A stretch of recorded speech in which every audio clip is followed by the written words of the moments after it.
Hey everyone, welcome to Teretonga. Bad news, I'm afraid. The winds have been pretty atrocious overnight, and it looks as though we hear from the airport that more big wind is coming, and that has meant that the teams have decided that they can't run in these conditions in TRS. With me is Chris Pither, who of course took part in the first ever TRS championship, and whose current job is to look after the drivers.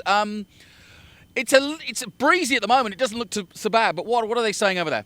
Yeah, for sure. At the moment, the conditions aren't too bad. But I was here late last night till about 9 p.m. and it was all hands on deck, to be honest, just to try and secure all the tents. There's a lot of stuff blowing around, and it was, to be honest, quite a dangerous place to be just in the pit paddock there. So they're expecting the same level of wind today, and everyone has been together this morning.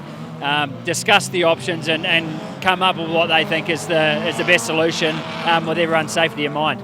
And of course, there is a bit of confusion for those watching on the internet because obviously we've got the 86s going out, we've had a Porsche race, but it really is the slicks and wings that's the problem, right? Yeah, exactly right. We've actually seen some bad incidents here in the past. You come along the front straight here, it's quite sheltered with the pit wall.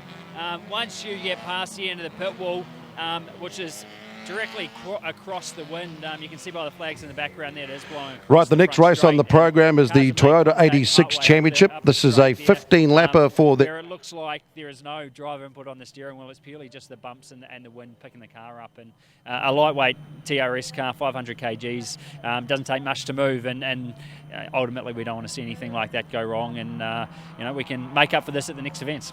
And the other danger is, of course, you've got the tents here, and they've been blowing all night, and there is a potential if you open them, they're just going to blow away.